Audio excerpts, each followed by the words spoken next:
이제 하나님 말씀을 듣고자 합니다. 하나님 말씀은 신약성경 에베소서 1장 2절입니다. 신약성경 에베소서 1장 2절. 제가 가진 성경으로는 신약성경 310쪽에 있습니다. 에베소서 1장 2절 말씀. 찾으신 줄 알고 제가 여러분 앞에 공독해 드립니다. 하나님 우리의 아버지와 주 예수 그리스도로 쫓아 은혜와 평강이 너에게 있을지어다. 아멘. 이제 우리가 새롭게 에베소서를 함께 보고 있습니다.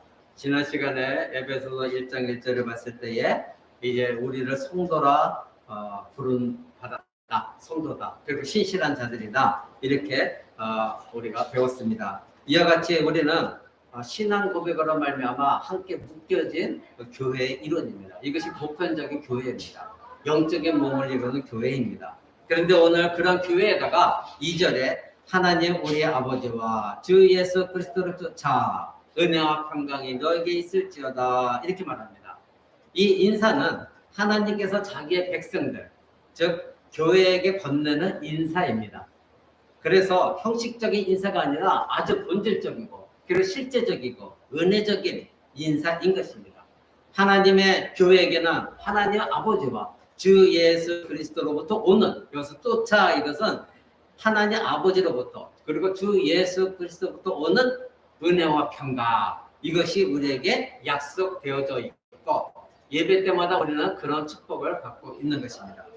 신약의 대부분의 서신서들을 보면 여러분들이 서신서를 읽게 되면 거의가 다 은혜와 평강, 은혜와 평강, 은혜와 평강 이렇게 먼저 인사를 하는 것을 여러분 발견하게 됩니다. 거의 대부분입니다. 그래서 항상 은혜와 평강이 너에게 있을지어다 이렇게 인사하는 것이 서신서의 대부분이 일치되는 상황입니다. 그렇다면 왜 이렇게 서신서에 이러한 인사를 하고 있을까요? 하나님께서 자기 백성들에게 은혜와 평강으로 인사를 건네시는 것입니다. 그러니까 사도 바울이 지금 사도 바울 선생이 각 교회에다 편지를 보내고 있지만 이 편지는 하나님의 성경에 감동되어서 사도 바울이 작성한 것이기에 이 에베소서 교회나 각 교회에서 받아들일 때는 이 인사가 바로 하나님으로부터 온 인사, 즉 하나님은 언제나 우리에게 은혜와 평강이 있기를 원하시는 그 인사를 우리는 받고 있다. 이런 마음을 우리는 가져야 됩니다. 그러니 얼마나 우리에게 복된 것입니까? 근데 이 인사는 언약의 구조를 따른 것입니다. 즉 삼위 하나님으로 은혜와 평강으로 인사가 언약 구조에서 나온 것입니다. 우리는 하나님과의 언약 관계에 있다는 거 여러분 잘 아실 것입니다. 하나님은 우리에게 언약을 주셨고 우리는 그 언약을 받아서 그 언약대로 살아가는 것이고, 그래서 하나님과 우리의 관계는 언약 관계, 하나님 아버지와 우리의 관계는 언약 관계에 있는 것입니다. 그러니 하나님은 언약대로 우리에게 언제나 은혜와 평강 이것을 주시기를 원하시고 우리는 그 은혜와 평강을 받아서 이제 하나님 앞에 더욱더 충성되게 이 땅 가운데 승리하며 살아가는 겁니다. 그러기에 만약에 우리의 은혜와 평강이 없다면 우리는 이 세상에서 실패하는 삶을 살 수밖에 없는 것입니다. 우리 교회는 예배에서 2번의 강복 선언을 하고 있다는 거 여러분 아십니까? 우리가 예배 시작할 때에 처음에 은혜와 평강이 있을지어다. 그리고 마지막에 강복 선언할 때도 은혜와 평강, 성경의 교통하심, 이것을 여러분에게 강복 선언으로 여러분에게 강복을 하고 있습니다. 자, 예배가 끝날 때 삼위 하나님으로 여러분 복을 받죠. 그래서 목사를 통해서 하나님의 강복이 복이 여러분에게 일어나고 있습니다. 그런데 예배 시작에서도 우리는 그것을 하고 있는 것을 여러분 느끼셨는지 모르겠습니다. 우리 예배 주보에 보면 우리가 예배 부름으로 하나님 앞에 나아가죠. 그럴 때 하나님이 그런 신자들에게 축복을 해줘. 목사를 통해서, 저를 통해서. 그래서 제가 손을 들고 여러분에게 축복하죠. 하나님으로부터 받은 축복 여러분에게 흘려보냅니다. 그것이 무엇입니까? 하나님 아버지와 그리스도와 성경의 교통하심을 통해 은혜와 자비와 평강이 너에게 있을지어다. 이렇게 여러분에게 축복합니다. 이것이 바로 하나님이 여러분에게 예배 가운데 나온 여러분에게 하나님이 주시는 인사입니다.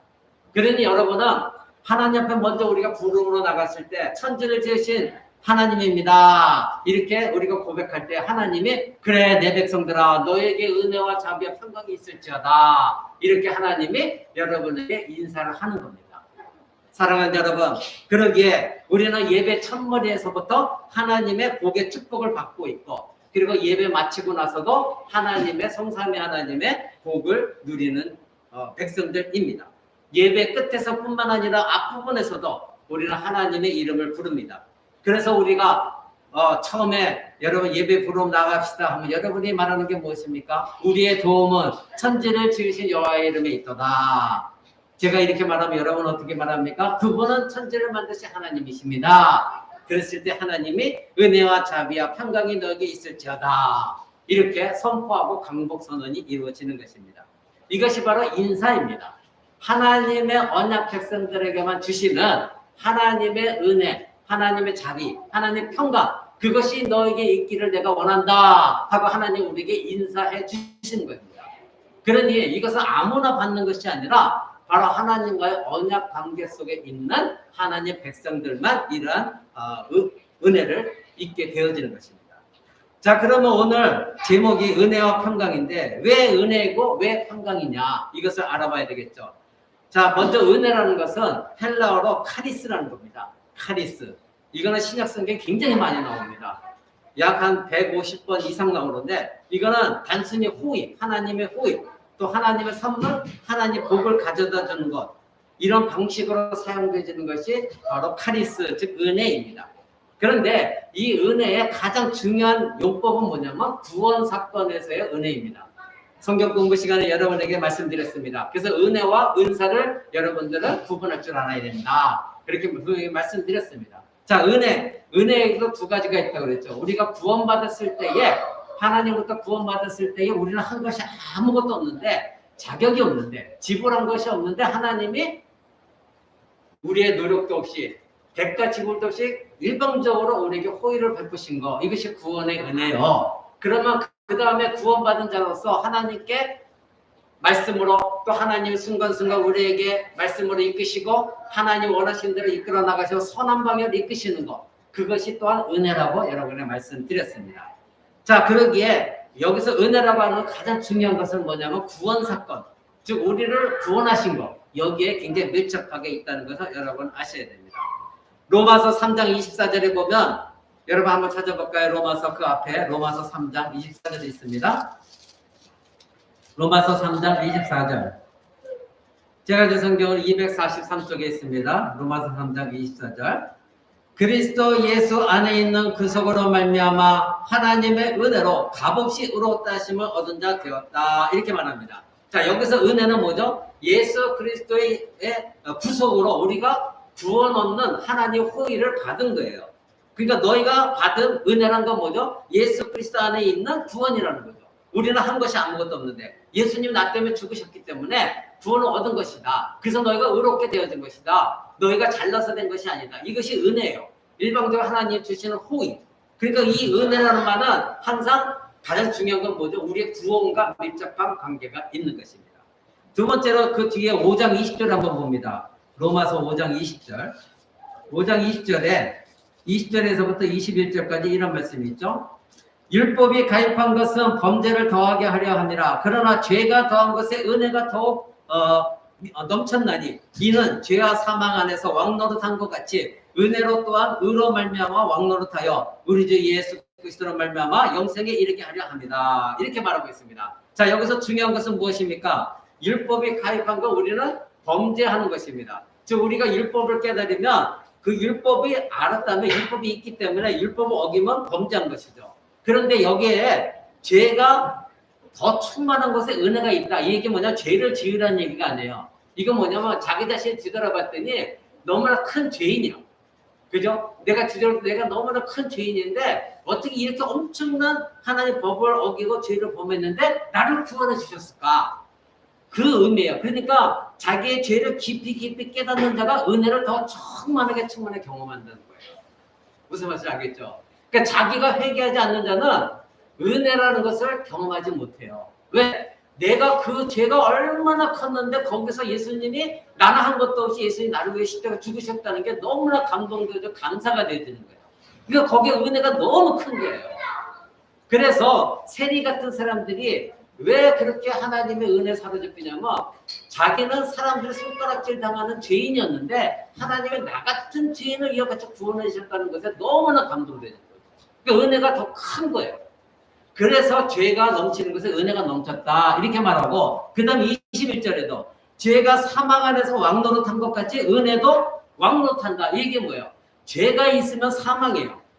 죄는 언제나 사망으로 이끌어요. 그래서 우리를 사망 안에서 죄가 우리를 좌지우지해요. 그래서 사람들이 가장 두렵게 생각하는 것이 사망이에요. 그러니까 그 사망을 가지고 우리를 협박하는 게 죄입니다. 그런데 은혜가 우리에게 들으면 그 사망까지도 두렵지가 않아요. 왜요? 이 세상에 우리가 생을 마감한다 할지라도 우리 영혼은 하나님 나라 가기 때문에 하나님의 은혜를 사로잡기 때문에 사망이 즉 죄가 너 그렇게 되면 죽는데 이 죽음이 두렵지가 않은 거. 왜? 우리는 지옥이 아니기 때문에. 우리는 하나님 나라기 때문에. 그래서 우리 안에는 뭐가 지배한다? 은혜가 지배한다는 거예요. 사망이 지배하지 않는다는 거예요. 이것이 바로 은혜인 것입니다. 사랑하는 여러분, 죄가 더한 것에 은혜가 넘쳤다. 이 말씀을 잘 기억하시기 바랍니다. 죄가 왕노릇한 곳에서 은혜가 또 왕노릇합니다. 과거에 여러분이 예수 믿기 전에는 죄가 여러분의 주인이었어요. 죄가 여러분 안에서 왕노릇했어요. 그때는 하나님도 깨닫지 못하고 또 하나님을 두려워하지도 않고 죄송하게 생각하지도 않고 뭐 했어요? 이 세상대로 막 살았어요. 하나님 말씀도 지키지 않고 내 멋대로 살았다고요. 그런데 이제는 어떻게 했어요? 은혜가 내 안에 들어왔어요. 이제 은혜가 나를 지배하기 시작하니까 과거에 내가 행했던 걸 제대로 보면서 이러면 안 되지. 이러면 안 되지. 자기 안에 싸움이 일어나는 겁니다. 이것은 뭐예요? 내 안에 은혜가 들어왔다는 거죠. 그런데 불신자들은 여전히 하나님을 두려워하지 않기 때문에 이러한 싸움도 없어요. 그러니까 그 안에 은혜가 없는 거예요. 이와 같이 은혜가 충만한 사람들은 죄가 나에게서 주인 노릇할 듯이 은혜도 내 안에서 주인의 역할을 하는 거. 그래서 은혜 지배 안에 들어가는 것. 그것이 진정한 신자요. 은혜 충만한 자요. 성령에 충만한 자인 것입니다. 사랑하는 여러분, 고린도 후서 한번 보겠습니다. 고린도 후서 9장 28절. 고린도 후서 지금 로마서 펼치고 뒤에 가면은 조금만 뒤에 가면 고린도 후서 9장 28절. 고린도 후서입니다.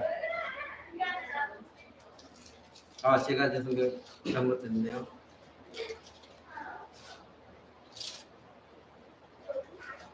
죄송합니다. 제가 잘못 찾았습니다. 죄송합니다. 우리가 은혜라고 할 때에 선행의 근거도 사용되는 게 은혜입니다. 아까 잠깐 말씀드렸듯이 여러분의 구원의 은혜가 있다면 선행의 은혜가 있어요. 그건 뭐냐면 내가 하나님께 은혜를 받았다고 한다면 이 은혜가 하나님이 원하시는 방향으로 나를 이끌어가는 것. 그것이 은혜입니다. 그래서 은혜를 받은 신자가 구원의 은혜 속에서 구원을 받은 신자가 이제 하나님의 은혜를 생각하면서 하나님이 원하시는 방향으로 살아가는 것. 그때마다 하나님이 나를 이끄시는 걸 경험합니다. 하나님과 교제 안에서 오늘도 나를 이끄셨구나. 오늘도 내가 죄와 싸울 수 있도록 도우셨구나. 이것을 경험해 가면서 살아가는 것. 이것이 은혜입니다. 그러니까 기독교 신자들은 언제나 내 안에 은혜가 지배되었을 때 내가 불신자들이 자기의 공로로 인정받고 싶어서 윤리 도덕적으로 살아가는 것이 아니라 나는 하나님의 백성이기 때문에 내가 구원의 은혜를 받은 자로서 하나님이 원하시는 삶을 성령의 인도받아 은혜롭게 살아가는 것. 이것이 진정한 신자예요. 그러니까 내가 윤리 도덕적으로 살지 않더라도 자동적으로 윤리 도덕적으로 살 뿐만 아니라 하나님께서 나를 이끄셨기 때문에 내가 고난당해도 기쁨이 있는 거예요. 내가 슬픔을 당해도 감사가 있는 거예요. 이것이 은혜인 것입니다. 사랑하는 여러분, 바울서신서 내용 안에서 은혜 말은 바로 그래서 여러분에게 주신 하나님의 구원이요. 두 번째로는 여러분들에게 하나님 뜻 안에서 선을 행하며 살아가도록 이끄시는 하나님의 능력입니다.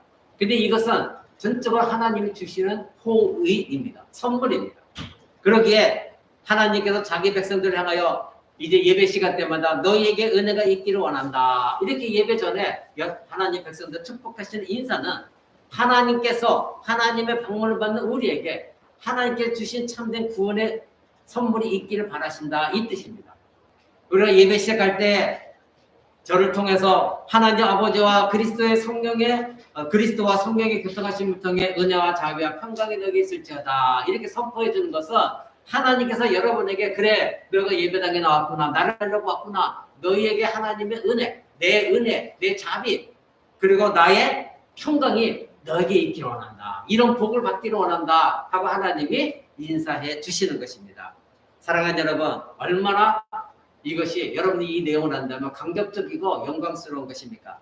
하나님께서는 자기 백성들에게 이와 같이 인사를 건네시면서 내가 너에게 준 구원의 은혜 잊지 말라.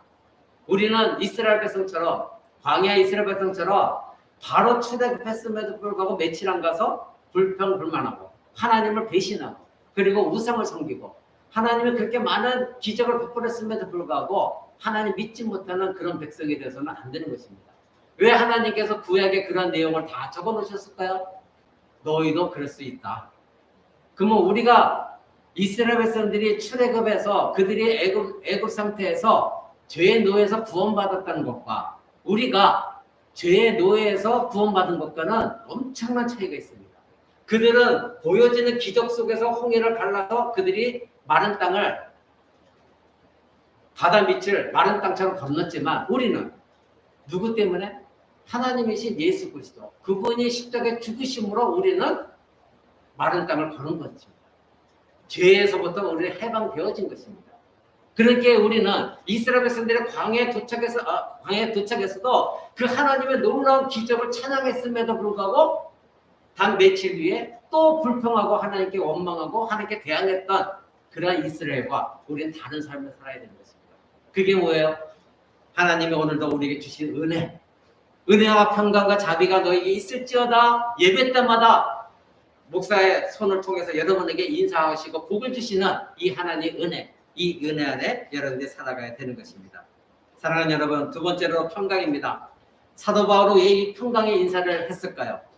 인간은 범죄함으로 하나님과 원수되었다는 거 여러분 잘 알고 계십니다. 그러기에 하나님을 떠나서 우리에게는 언제나 평강이 없습니다. 하나님의 은혜가 없으면 하나님의 평강은 당연히 없는 것이고 그리고 평강으로 인도하는 은혜가 우리에게 필요한 것입니다. 인간은 본질상 하나님을 미워하고 대적하고 하나님처럼 되기를 원했고 그리고 하나님은 언제나 부정하며 살아갑니다. 그래서 하나님과 불화한 인간이 되었죠. 이런 인간 사이에 불화한 인간 사이에 하나님과 우리는 적대감을 언제나 갖고 있습니다. 인간은 그러나 하나님과의 먼저 평화를 누릴 때에 그 사람 안에 진정한 평안이 있도록 하나님이 지음 받았습니다. 아담과 하와가 죄를 범하기 이전에 아담과 하와가 하나님과 많은 교통함이 있었습니다. 교제가 있었습니다. 하나님의 뜻을 분명히 깨달았고 그래서 하나님의 뜻대로 이 천지만물을 지배하고 다스렸습니다. 그러니 하나님과의 관계 속에는 언제나 평안이 있었고 아담과 하와의 관계도 아무런 문제가 없었고 그리고 아담 안에 내에서도 자기 자신과의 아무런 문제가 없었습니다. 언제나 평강이 있었습니다. 그런데 인간에게 죄가 들어왔습니다. 사랑하는 여러분, 인간은 하나님을 대적하는 또 다른 신으로 지음받은 것이 결코 아니거든요. 다시 말씀 잘 들으십시오. 인간은 하나님을 대적하게 하는 하나님과 동등한 위치에서 하나님과 경쟁하고 대적하는 또 다른 신으로 지음받은 것이 아니라 하나님 말씀 앞에 순복하고 하나님으로 인해서 기뻐하고 평강을 얻는 존재로 지음받은 것이에요. 근데 인간이 왜 죄를 범했어요? 자기 자신이 또 다른 하나님처럼 지음받았다고 생각했기 때문에 하나님과 동등한 위치에 있으려고 했으니 피조물은 인간이 하나님 창조주신 하나님을 대적하게 되었고 거기에 갈등이 일어났고 원수관계가 되었고 그러게 인간에게도 평강이 없고 하나님과 관계도 불화가 일어났고 사람과 사람 관계도 불화가 일어났고 아담과 하와 관계도 불화가 일어났고 그 자녀들도 바로 불화가 일어나서 살인사건이 일어나는 거예요. 그러니 하나님과 평강이 깨어지면 나 자신 안에서도 평강이 깨어지는 것이고 사람과의 관계 속에서 평강은 깨어지는 것입니다. 사랑하는 여러분, 인간은 그래서 수많은 우상을 만들려고 노력했고 그래서 그 우상으로 하나님을 대항했습니다. 인간의 욕구는 늘 만족하지 못했습니다. 자기 자신이 요구하는 그 모든 것들이 채워지지 않을 때는 자기 자신 안에서 또 평안을 잃게 되어집니다. 여러분, 자기 자신 한번 보십시오. 부부 관계에서도, 자녀 관계에서도, 부모와의 관계에서, 이웃 관계에서도 내 욕심이 내가 원하는 거 채워지지 않으면 항상 어떻게 됩니까? 갈등이 일어나잖아요. 부부 관계에서도 내가 원하는 것과 남편이 원하는 것, 아내가 원하는 것 다 달라요. 그러니까 그 안에 평안이 없는 것입니다. 부모와 자녀 관계도 마찬가지입니다. 이웃 관계도 마찬가지입니다. 우리는 죄된 본성 갖고 있기 때문에 누구나가 다 인간의 욕구는 내가 만족하지 않으면 어떻게 해요? 자신이 요구하는 거 채워지지 않으면 갈등이 일어나고 평강은 깨어지게 돼 있어요. 내 마음이 어려워지게 되어 있어요. 하나님과 평강을 누리지 못하기에 자기 자신 안에서도 이웃 간에서도 평안을 누리지 못하는 겁니다. 바로 이유는 무엇입니까? 모든 인간이 다 자신이 하나님이 되기를 원하기 때문이에요. 그 뜻은 무엇이죠? 내 마음대로 모든 것이 질서가 내 중심으로 잡혀져 가기를 원하기 때문에 하나님 질서가 아니라 내 중심적으로 나를 중심으로 모든 것 돌아가야 되고 내가 생각하는 방향으로 이기적으로 그리고 내 욕망대로 그래야만이 내가 행복을 느끼는 것. 그런데 이것은 불가능하잖아요. 이것은 불가능하잖아요. 모든 사람들이 그런 마음 갖고 있으면 불가능하잖아요. 그러니까 어떻게 해요? 전쟁이 일어나는 겁니다. 나라와 나라끼리 전쟁이 일어나는 겁니다. 사람과 사람들 간에 갈등과 싸움이 일어나는 거예요. 모두가 다 내가 원하는 대로 되기를 원하기 때문이에요. 사랑하는 여러분, 그래서 사도 바울은 오늘 하나님 백성들에게 그리스도인들에게 너희가 평강을 누려라 이것을 기도한 것입니다. 이렇게 인사한 거예요. 평강을 잃어본다는 것은 죄의 슬픈 결과입니다. 인간에게 죄가 들어오기 전에는 하나님과 나의 관계가 평강이 있었고 아담과 하와의 관계가 평강이 있었고 내 자신 안에서도 하나님과 올바른 관계가 있으니까 평안이 있었습니다. 근데 죄가 들어오고 나니까 이 모든 평강이 깨어지게 된 것입니다.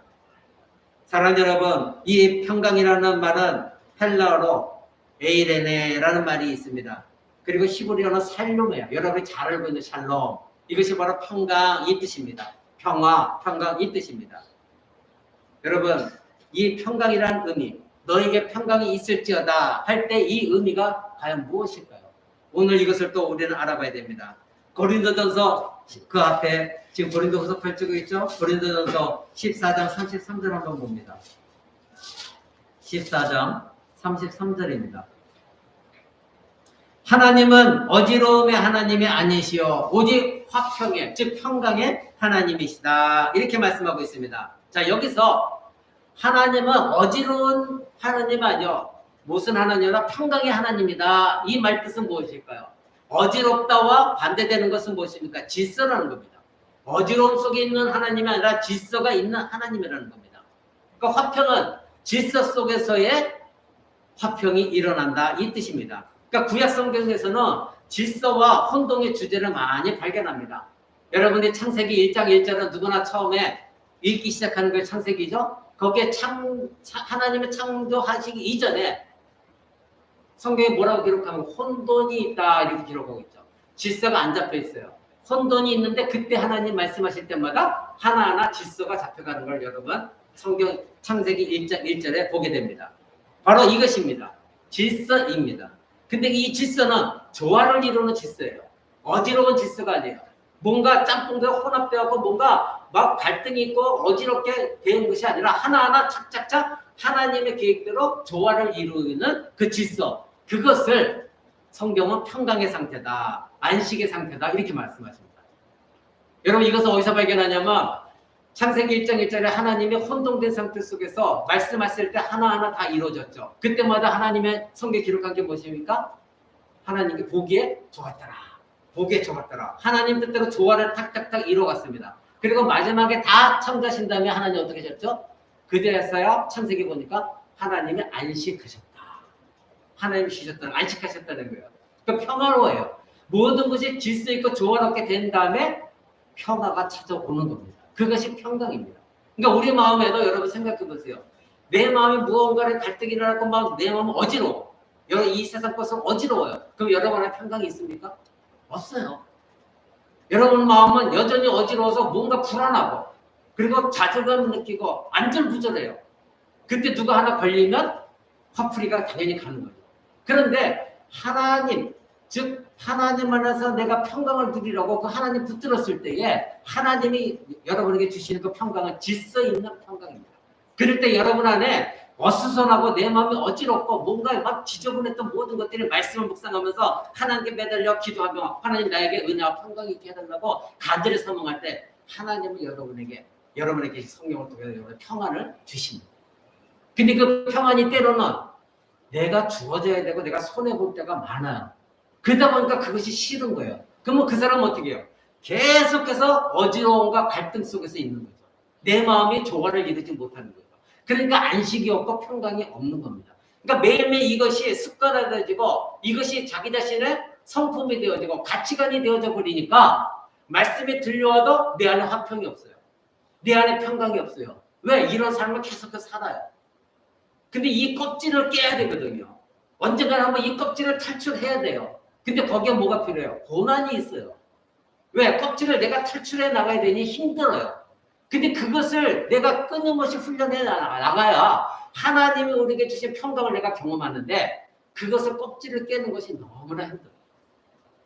여러분, 새들이 알을 낳으면 그 알을 어느 정도 품어주면 그 다음부터 누가 합니까? 그 알 속에 있는 새끼가 부화되면 자기가 그걸 뚫고 나와요. 뚫고 못 나오면 죽는 거예요. 뚫고 나와야 돼요. 여러분이 하나님의 많은 은혜를 받았습니다. 그럼 은혜 받은 것으로 머물러 있다 그러면 여러분 안에 평강이 없어요. 은혜 받지 못한 사람은 평강이 없습니다. 그래서 먼저 뒤에도 말씀드리겠죠. 은혜가 먼저 나온 거예요. 하나님의 구원의 은혜를 경험했습니다. 그리고 하나님의 은혜 가운데 선하게 살아갑니다. 근데 내 마음 평안이 없다? 이거는 불가능한 얘기예요. 여러분이 하나님의 구원의 은혜를 분명히 받았다고 한다면 여러분은 하나님의 매인 삶을, 성화의 삶을 살아가면서 하나님의 나에게 주시는 은혜 속에서 하나님의 질서 있는 평강을 가고자 끊임없이 여러분 싸우게 되어 있어요. 그 껍질을 깨고 나가서 정말 올바른 이 세상의 평강을, 하나님 주신 평강을 누리고자 여러 부단한 노력을 하게 되어 있다. 이겁니다. 근데 왜 안 되나? 싸우기 싫어요. 힘들거든요. 고난이 있거든요. 손해보는 것 같거든요. 자존심 상하거든요. 그러니까 이 껍질을 깨는 싸움이 게을러요. 근데 은혜는 받았는데, 구원의 은혜는 받았는데, 그 다음에 하나님이 이끄신 선하게, 하나님이 이끄신 그 은혜 속에서 평강을 누리지를 못하는 거예요.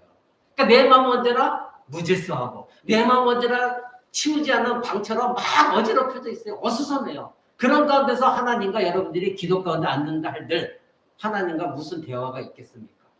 내 마음은 콩밭에 가 있는데. 기도 시간에 의무적으로 하나님, 이 시간 내가 했죠? 그거로 끝나지 거기서 어떤 하나님의 놀라운 축복의 경험을 여러분 했냐 이겁니다. 사랑하는 여러분, 하나님은 질서의 하나님이십니다. 예수님도 분명히 말씀하시기를 내가 평안을 너에게 준다. 근데 정작 나는 평안을 못 느껴요. 예수님은 내가 너에게 평안을 준다. 요한복음 14장 27절 보십시오. 요한복음 14장 27절. 제가 제 성경으로는 신약성경 173쪽에 있습니다. 예수님이 이런 말씀하셨습니다. 평안을 너희에게 끼치노니 곧 나의 평안을 너희에게 주노라. 내가 너희에게 주는 것은 세상이 주는 것 같지 아니하니라. 너희는 마음에 근심도 하지 말고 두려워하지 말아라. 자, 우리가 왜 근심하고 두려워요? 내 마음이 어지러워요. 내 마음이 어수선해요. 내 마음이 균형 잡히지 않았어요. 내 마음이 조화를 이루고 있지 않아요. 내 마음의 질서가 깨어졌어요. 모든 것이 어수선해요. 그러니까 내 마음 평안이 없어요. 그러니까 근심하고 걱정하고 갈등이 있고 미워하고 싸우는 거예요. 근데 지금 예수님 말씀하시기는 내가 너에게 평안을 끼친다. 너에게 평안을 준다. 근데 거부하는 거예요. 여러분들이 거부를 해요. 예수님은 지금도 여러분에게 평안을 계속해서 말씀하시고 주십니다. 그런데 여러분이 정말로 구원의 은혜, 앞서 설명드렸던 그 은혜를 경험했다면 이 은혜 싸움이 일어나야 되거든요. 은혜 지배 속에서 여러분들이 순종해야 되거든요. 그러면 이 은혜 지배 속에서 나를 아직도 메고 있는 이 무질서한 껍질을 깨어나가야 평안이 이루어지는데 그것까지 가지를 않는 거예요. 자존심 상하고 손해보는 것 같고. 여러분, 그것이 여러분 안에 하나님 주시고자 평안과 무슨 관계가 있어요? 무엇이 더 중요하냐 이거예요. 자존심이냐 이거예요. 내 체면이냐 이거예요. 예수님이 주시겠다고 하는데 왜 못 받아 누리느냐 이겁니다. 바보죠. 사랑하는 여러분, 이 평강은 구원받은 하나님 백성들에게만 특별히 주시는 특권이에요. 그러니까 예수 그리스도를 믿는 참된 신자들은 이 세상에 내가 가진 것 없어도 그 마음에 언제나 평안이 있어요. 내가 권력이 없어도 평안이 있고 기쁨이 있어요. 우리 자녀가 다른 사람보다 좀 못났더라도 거기에 마음 상하지 않냐고 그저 감사해요. 그저 평안해요. 하나님 내 자녀 주신 것을 감사합니다. 여러분 그 TV에 가끔 다큐멘터리 뭐 이런 거 보게 되면 정말로 하나님 보시기에 아름다운 사는 사람들이 참 많아요. 자기 자녀가 장애를 입었는데도 거기에 감사하면서 원망하지 않냐고 그래도 하나님 감사합니다. 내 자녀 주신 거 감사합니다. 그 자녀를 사랑하고 끌어안고 같이 하나님을 섬기며 살아가요. 부모가 없이 자란 아이들을 아무 조건 없이 입양해서 그 아이들을 하나님의 사랑으로 품고 그 자녀를 양육하면서 하나님과 평안을 누리며 살아요. 왜 그 사람들 안에 그런 일 가운데 여러분이나 이 세상 겪는 고통이 없겠어요. 그러나 구원받은 은혜로 그들은 하나님이 주신 질서의 마음을 가지고 평안을 누리면서 하나님과 교제하며 살아가기 때문에 가능한 거예요. 그 사람들이 세상적인 방법 애동과도 싸운 데서 그 문제가 풀립니까? 그렇지 않습니다. 똑같습니다. 그렇다면 진정으로 지혜로운 하나님 백성들이라면 하나님 주신 구원의 은혜를 가지고 하나님 내가 주님의 평안을 누리며 살기 원합니다. 하나님과 관계가 회복되어지고 그래서 내 마음에 조화 질서가 자리 잡히고 그랬을 때에 하나님과의 내 관계가 평강이 있고 자녀와 평강이 있고 남편과 평강이 있고 이웃과 평강이 있는 것이죠. 사랑하는 여러분, 바로 여러분 안에 예수를 믿어도 그래도 힘들고 어렵고 갈등이 있고 내 안에 내적 싸움이 있는 것은 무엇입니까? 여러분 안에 여러분이 구원받은 그 영혼이 평화롭지 못하기 때문입니다. 여러분의 영혼이 평화를 얻어야 됩니다. 근데 이 평화는 무엇입니까? 세상 사람들이 경험할 수 없는 평안이에요. 구원의 은혜를 경험한 사람만이 얻는 평안이에요. 그렇다면 여러분에게 저희가 묻습니다. 지금 여러분은 구원받은 은혜 알고 있잖아요. 내가 하나님께 구원받은 것은 은혜입니다. 알고 있어요. 그렇죠? 그래서 그걸 믿고 있어요. 근데 왜 평안이 없느냐? 왜? 무엇 때문에? 여러 두 가지예요. 두 가지 중에 하나예요. 하나는 여러분이 구원 얻었다는 그 은혜를 얻었다는 걸 립서비스에 불과하거나 그러니까 거짓된 신자거나 아니면 분명히 구원의 은혜 감사했는데 마지막 이 성화의 과정 속에서 하나님의 질서의 마음 하나님 주시는 균형 잡힌 마음 하나님의 깊은 교통함 속에서 내 마음 평안 이것을 거절하고 있는 여러분의 교만 자존심 때문에 여러분이 그걸 굴복시키면 여러분에게는 진정한 평안이 옵니다. 그랬을 때 여러분의 평안을 통하여 하나님의 치유하시는 것 주변들을 다스려 나가시는 걸 여러분들이 목도하기가 싫은 거예요. 아까 말씀드린 대로 내 자존심이 있거든요. 내가 먼저 굽히기 싫거든요. 근데 그건 남에게 굽히는 게 아니라 뭐예요? 하나님의 백성으로서 하나님의 질서를 내 마음에 받아들이는 거예요. 하나님의 조화를 내 마음속에 먼저 받아들이는 거예요. 왜? 구원받았기 때문에 그 구원의 은혜에 감사해서 그 구원의 은혜에 감동적어서 너무나도 영광스러운 은혜이기 때문에 그래서 하나님의 질서의 마음, 평화의 마음 내가 받아들여서 내 마음이 먼저 하나님과 관계가 회복되어졌을 때 여러분의 주변 사람과 회복되어지는 겁니다. 여러분의 아무리 자존심 부린들 아무 의미가 없습니다. 그래서 이 평강의 의미는 우리가 잘 알 수 있는 것은 뭐냐면 구약 성경에 나와 있어요. 구약의 내용들을 여러분 보면은 각 사람들이 서로 전쟁을 치르다가 두 왕이 언약을 체결합니다. 그 언약 체결할 때 그때 당시에 중근동 지방에 언약을 체결할 때는 그들 사이에 화평의 표시를 합니다. 그리고 그들은 식사를 함께 합니다. 근데 그 이름을 샬롬의 식사다 이렇게 말합니다. 그래서 그 식사를 통해서 둘이 언약으로 묶여집니다. 그래서 둘 사이에 전쟁이나 죽임이 더 이상 없습니다. 싸움이 있었고 갈등이 있었고 피비린 나는 싸움을 싸웠어요. 그리고 나서 그들이 언약의 화평을 맺을 때 샬롬의 식사를 합니다. 그게 뭐냐 평강의 식사입니다. 사랑하는 여러분, 저와 우리 모두가 죄인으로서 하나님과 우리 사이에 평화의 언약도 비슷한 것입니다. 평화의 언약. 우리는 하나님과 원수 관계였습니다. 싸움이 있었습니다. 하나님을 대적했었습니다. 근데 하나님이 먼저 예수 그리스도를 이 땅에 보내주셔서 하나님 먼저 은혜를 베풀어 주셨어요. 그리고 은혜 받은 우리가 이 성찬 예식 속에서 여러분들은 그냥 아무 의미 없이 나와서 빵을 먹고 포도주를 마셨는지는 모르지만 저는 누차 여러분들에게 설명을 드렸습니다. 이 떡은 예수 그리스도의 몸이요, 이 포도주는 예수 그리스도의 피다. 우리는 이 살롬의 식사에서 함께 먹고 마십니다. 그래서 하나님은 나에게 베풀어진 그 은혜를 감동받고 이제는 하나님과 화평을 이루고 그리스도 안에서 화평을 이루는 삶을 살고자 결단하는 겁니다. 바로 하나님 먼저 은혜를 베풀어 주셨기 때문입니다. 그것이 평강입니다. 그러니까 은혜 받지 못한 사람은 그 안에서 평강이 있을 수가 없어요. 그래서 사도 서신서들 전부를 보면 먼저 항상 뭐가 나왔어요? 은혜. 은혜 다음에 평강. 또는 은혜 다음에 자비. 있었지. 항상 은혜가 먼저 나왔습니다. 왜? 내가 구원받은 은혜를 경험하고 깨달은 사람만이 그 다음에 평강을 논할 수가 있기 때문입니다. 사랑하는 여러분, 성경의 서신서들이 평강이 있기를 원하노라 이렇게 인사할 때는 그것은 혼돈 가운데 있었던 우리 인생들이 이제 예수 그리스도의 구원하심으로 말미암아 이제는 하나님이 진정한 평화를 우리에게 허락해 주셨기 때문입니다. 우리는 더 이상 이 인사의 뜻은 우리는 더 이상 멸망의 존재가 아니다. 하나님과는 어떤 관계다? 화평의 관계다. 우리는 더 이상 진노의 자녀는 아니다. 우리는 더 이상 지옥에 떨어질 자녀들은 아니다. 이 말뜻이 포함되어 있는 것입니다. 오늘 사도 바울 선생은 그래서 하나님께서 너희들에게 인사하신다. 어떻게? 은혜와 자비에, 즉 은혜와 평강이 너에게 있을지어다. 이렇게 인사를 하고 있는 것입니다. 이것은 세상에 줄 수도 없는 것이고 오직 예수 그리스도 안에 있는 하나님 백성들에게만 주시는 하나님의 영원의 평화인 것입니다. 그래서 우리가 지난 시간에 알아봤을 때 하나님의 성도들 그리고 예수 그리스도 안에 있는 신실한 자들에게 하나님 아버지와 그리스도로 쫓아 은혜와 평강이 너에게 있으다 이렇게 말하고 있죠. 거기서 누구를 얘기했습니까? 성도들 그리고 그리스도 안에 신실한 자들. 이것은 지난주에 여러분의 설명을 드렸습니다. 아무에게나 이 인사가 되는 게 아니라 누구? 성도들. 그럼 그 성도들 누구라 했습니까? 구별된 자들. 하나님의 거룩하다고 따로 구별시킨 자들. 그리고 지금도 하나님 말씀을 믿고 있는 신실한 자들. 그런 자들에게 은혜와 평강이 있을지어다. 이렇게 기도한 것입니다.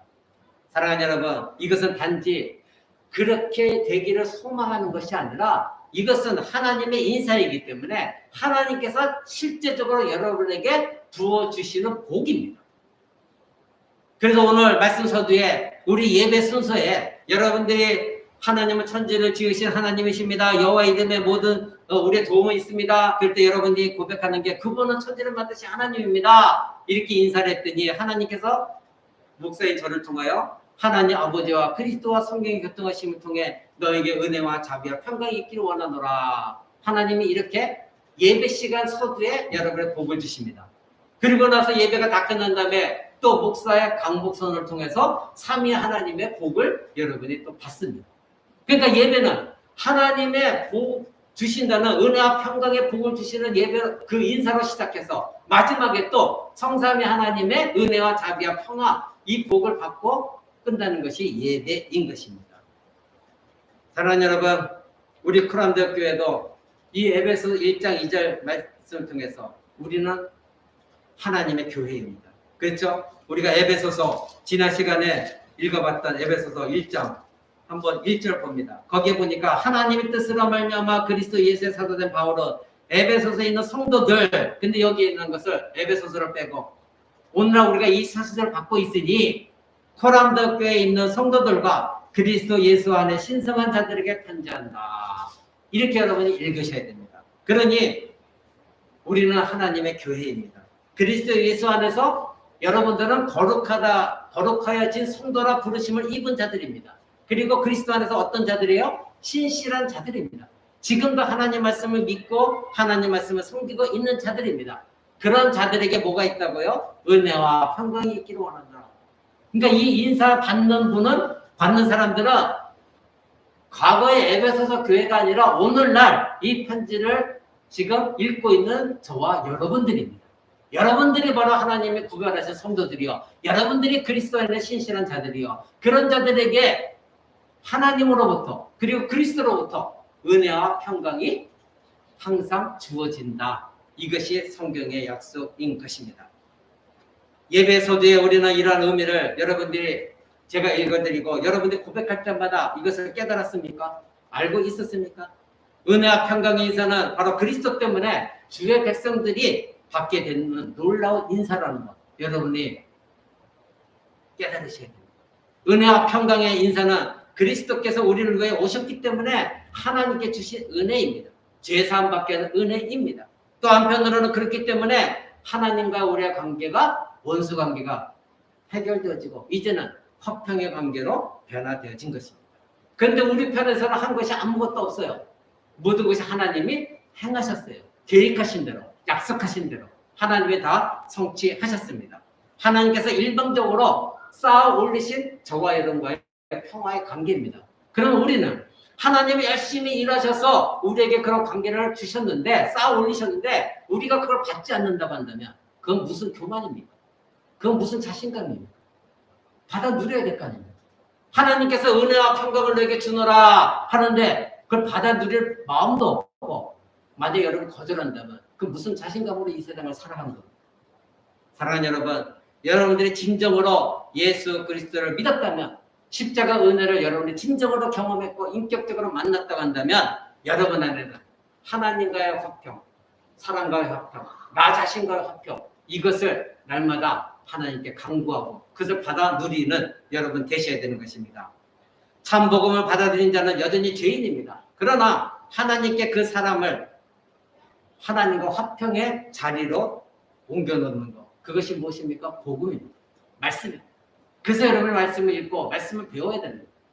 로마서 5장 1절 한 장 더 봅니다. 그 앞에 로마서 5장 1절입니다. 로마서 5장 1절. 제가 이제 성경으로 244쪽에 있습니다.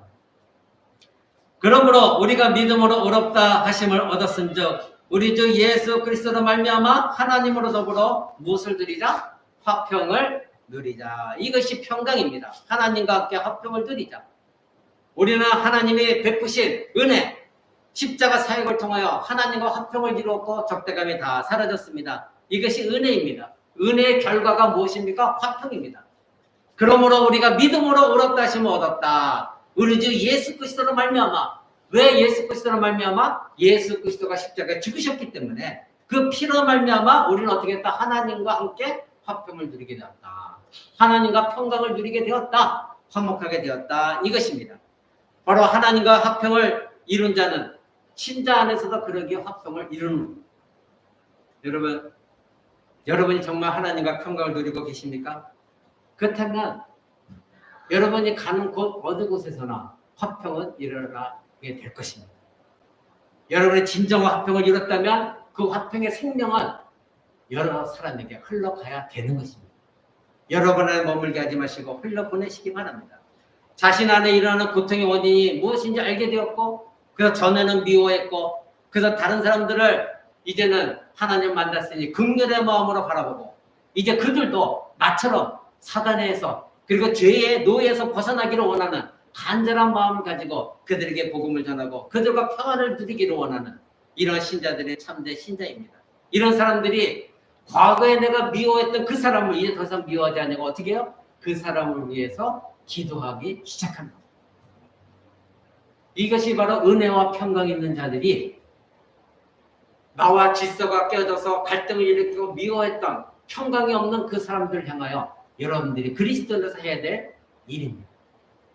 이제는 그들과의 원수관계가 다 사라져버렸고 이제는 간절히 그들도 나처럼 예수 그리스도를 만나서 은혜를 경험하고 그들의 마음에 평안이 있기를 원하는 그런 마음으로 그들을 위해서 기도해야 되는 겁니다. 그래서 예수님 말씀하셨습니다. 너희 원수를 사랑하라. 그리고 너희를 핍박하는 자를 위하여 뭐하라? 기도하라. 때로는 여러분을 핍박하고 여러분을 힘들게 하는 사람 그들 안에 하나님 저 사람이 예수 그리스도를 알지 못하기 때문에 구원의 은혜를 경험하지 못했기 때문에 그래서 그 마음에 평안이 없기 때문에 그러니 하나님 저들을 구원해 주시고 저들 안에도 평안이 있기를 원합니다. 이렇게 기도하는 자가 승리하는 자요. 이럴 때 하나님은 여러분을 통해서 그 기도를 사용하셔서 그 사람들의 마음을 변화시키는 것입니다. 이러한 평강, 이러한 모든 것들은 하나님 아버지와 우리 주 예수 그리스도로부터 온다. 성경은 이렇게 말합니다.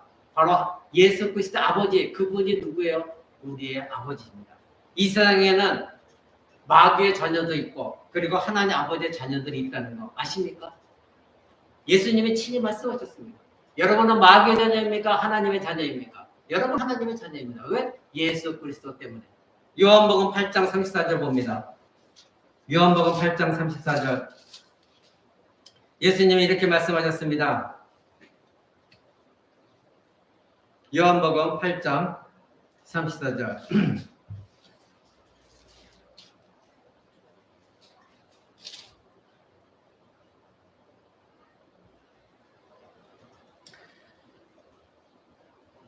예수께서 대답하시되 진실로 진실로 너희에게로 오느니 죄를 범하는 자마다 죄의 종이다. 종은 영원히 집에 거하지 못하되 아들은 영원하다. 그리고 진리가 그러면 아들이 너희를 자유케 하며 너희가 참으로 자유하게 될 것이다.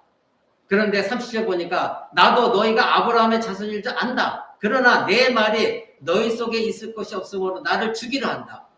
나는 내 아버지에게서 본 것을 말하고 너희는 너희 아비에게서 들은 것을 말한다. 이렇게 말합니다. 자, 여기서 너희 아비가 무엇이에요? 마귀의 아비라는 겁니다. 나는 하나님 아버지로부터 본 것을 말하는데 너희는 바로 너희 아비, 속이는 아비, 그래서 사단밖에 없는 것이죠. 사단의 아비에게서 말한다. 그러면서 44절 보십시오. 44절.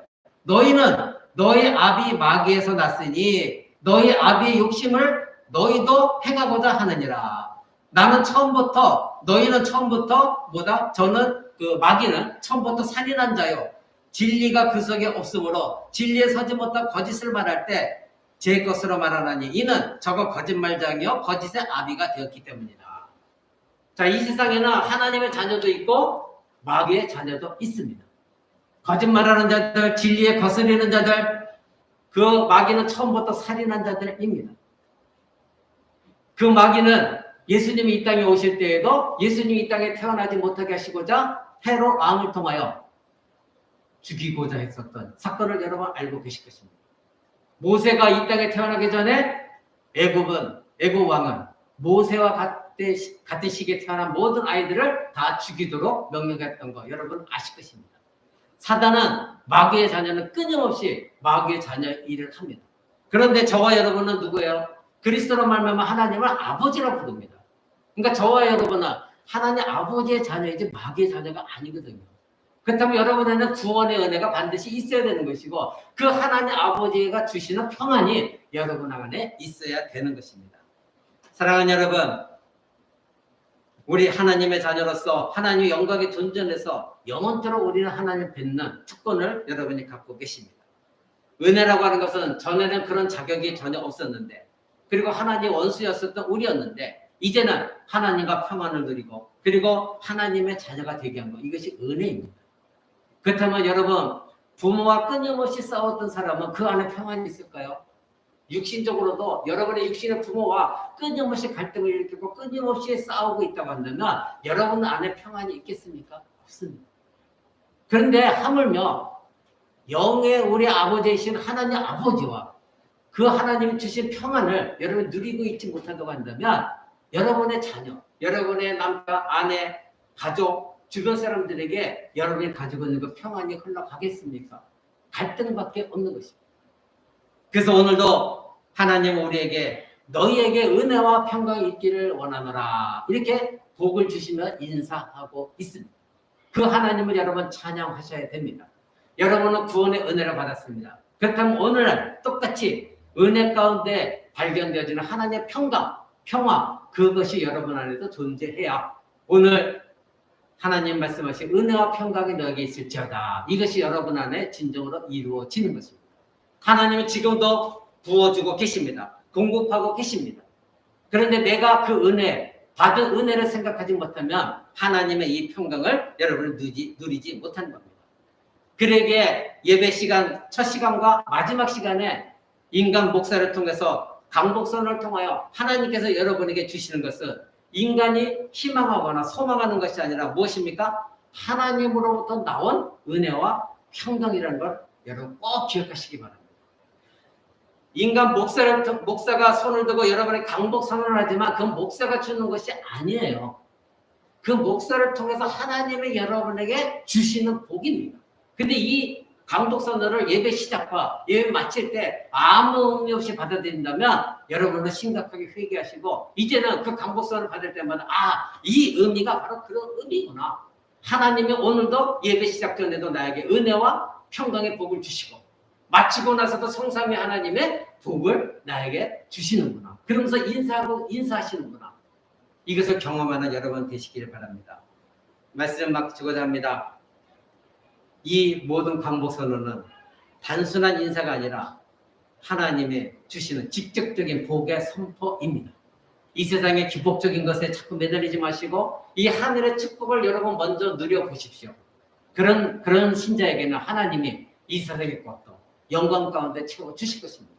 그런데 여러분은 진정한 영적인 복은 내팽개치고 이 세상에 자꾸 보여지는 것만 달라고 하고 있다면 여러분은 하나님의 자녀가 아니에요. 먼저 하나님이 주신 구원의 은혜부터 생각하시고 그리고 말미암아 내가 얻게 된 평강 그것도 생각하시고 그것에 감사하면서 여러분이 하나님 백성으로 이 땅 가운데 빛과 소금을 감당해 살아나간다면 하나님은 나머지까지도 여러분의 형편을 모든 걸 알고 계신 하나님이 영광 가운데 채워주실 것입니다. 우리는 교회로서 이 예배 때마다 인사를 받을 때에 하나님께서 우리를 어떻게 불러주셨는가를 여러분이 감격할 수 있어야 돼요. 하나님 나에게 은혜를 주시거나 불러줄 때 하나님이 나를 불러주신 그 상황에 나는 어떤 존재였었던가. 마땅히 하나님 앞에서 정말로 은혜 받을 만한 자격도 없는 범죄한 인간이었는데 하나님이 나를 이렇게 불러주셔서 은혜 주셨고 평강까지도 주셨구나. 이것을 경험하는 사람은 언제나 하나님과의 깊은 관계 속에서 평강을 누리며 살아갈 수가 있습니다. 이제 여러분이 받으신 그 은혜, 여러분이 받으신 그 평강, 그것을 누리면서 이제는 흘려보내고 나눔이 있고 그래서 그 가운데 다른 사람들에게도 당신에게 하나님의 은혜와 평강이 있기를 원합니다. 이런 축복된 인사를 하는 저와 여러분 되시기를 주 예수 그리스도 이름으로 축원을 드립니다.